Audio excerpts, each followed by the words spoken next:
Chapter 26. We have all experienced some sort of crisis in our lives, whether it be global, such as COVID, national, such as 9/11, or personal. In this chapter, we will discuss crises, theories, disasters, and nursing care.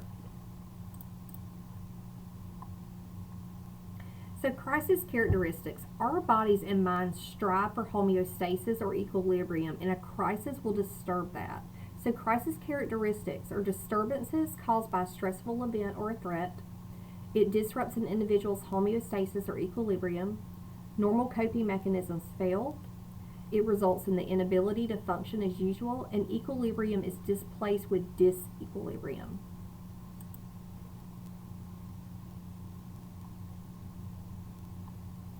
So, successful crisis outcome. Factors are going to be a realistic perception of the event, adequate situational support, and adequate coping mechanisms.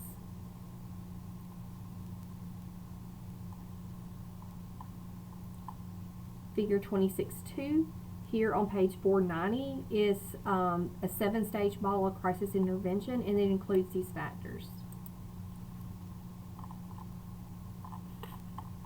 So, crisis theory.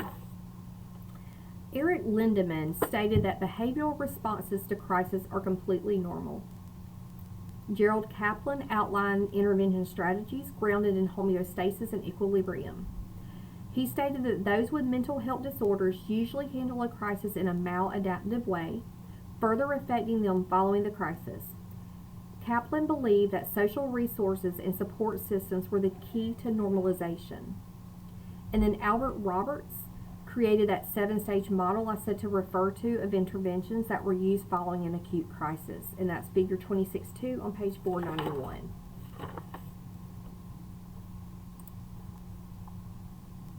Now, the types of crisis. It is important to understand the type of crisis the patient is experiencing in order to apply the nursing process and interventions appropriately.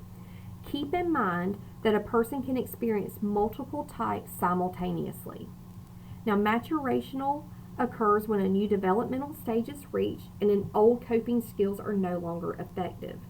This can lead to increased tension and anxiety.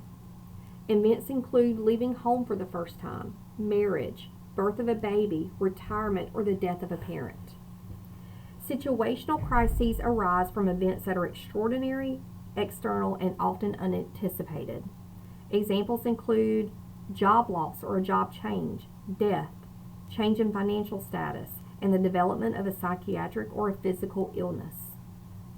Adventitious has 3 parts. Natural, these are epidemics, floods, fires, and earthquakes. Human, one-on-one violence, acts of terrorism, war, riots, shootings, and bombing.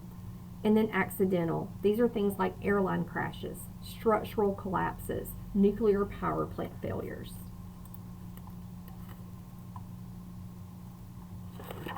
Now, there are 4 phases of crises. Phase 1, there is a serious stressor or a problem that results in increased anxiety, which stimulates the individual using coping mechanisms to address the problem and decrease their anxiety. Phase 2, defense mechanisms fail and the threat persists, further increasing anxiety and producing feelings of extreme discomfort.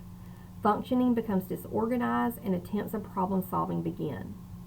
Phase 3, attempts to problem solve fail with anxiety escalating to severe or panic level. Automatic relief behaviors will take over, so your fight or flight takes over, and resolution may be determined by compromising. In phase 4, the problem remains unsolved and coping skills are ineffective at resolution, resulting in an overwhelming anxiety. This can lead to serious personality disorganization, depression, confusion, violence against others, or suicidal behavior. You need to know your phases. So how do we apply the nursing process? You can see box 21 or 26.1 on page 492 right here for crisis interventions. But your assessment, your general assessment, safety is the priority. You also need to assess the patient's perception, their support, and their coping skills. Your self-assessment is important. Debriefing is important to ensure that healthcare workers do not get overwhelmed and that they can use effective coping skills to handle situations. You also need to establish rapport during the assessment. Identify the cause of their anxiety or the cause of their crisis. Validate their feelings and develop a concrete, non-flexible crisis intervention plan. Now, your nursing diagnoses, they are going to be risk for or actual impaired coping, impaired family coping, and anxiety. Your outcomes identification are on page 494. Table 26.1. Planning, this is working with crisis prevention modalities. Implementation, the patient safety is key. Also, you want a reduction of anxiety and determining the appropriate level of prevention, which we're going to discuss more on the next slide. Table 26.2 give you some guidelines for crisis intervention. And then when you evaluate them, you want to see a return to their pre-crisis state. So let's talk about levels of prevention. Primary prevention promotes mental health and reduces mental illness to decrease the incidence of crisis. Secondary prevention, this is intervention during an acute crisis to prevent prolonged anxiety. And tertiary prevention provides long-term support for those who have experienced a crisis.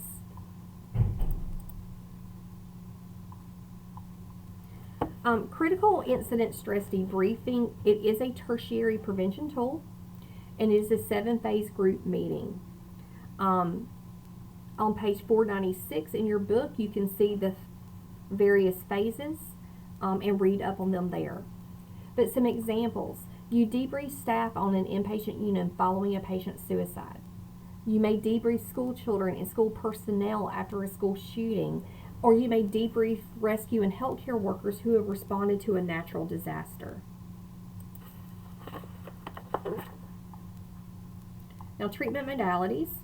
Emergency rooms are not ideal because of cost, crowding, and they may not have experienced personnel that can handle the needs of these patients. But there are behavioral crisis care services. You have crisis call lines like the National Suicide Prevention Lifeline, which also has a specific focus just for veterans. 988 is now the crisis number for ease of use. Warm lines. These are not for crisis, but they're more for prevention of escalation of a disaster. Crisis intervention teams. Their goal is to reduce unnecessary trips to the ED. They are specialized police officers that are trained to identify mental health crises and provide safety and support. And then crisis stabilization facilities provide short-term care of less than 24 hours, and they work to de-escalate a crisis situation.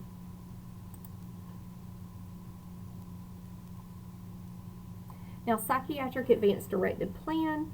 This proactively addresses a crisis situation before it occurs, and stipulation wishes such as what treatments would you want, where do you want to go, who do you want your provider to be, and it designates a support person to be involved in the decision making.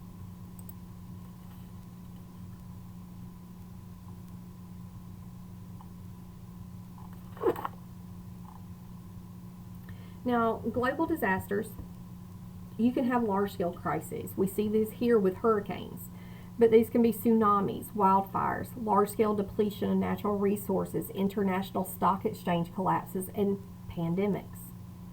But we need disaster preparedness.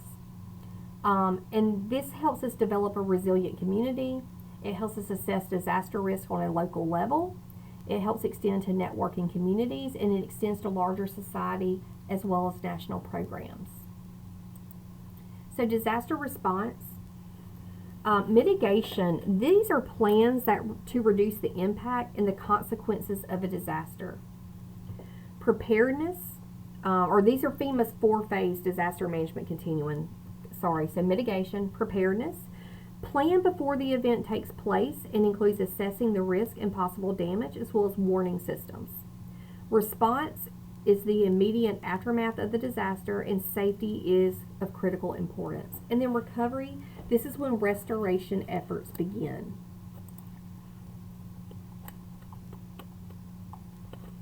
So disaster management context, The Department of Homeland Security was created after 9/11. These are civilian first responders, such as local emergency response professionals, and it was created by the National Incident Management System. The National Incident Management System coordinates first responders, and it also conducts incident command system training. So identify the following examples as situational, maturational, or adventitious crises. So A, divorce, D, new job or situational, B, retirement, E, marriage or maturational, and C, hurricane is adventitious.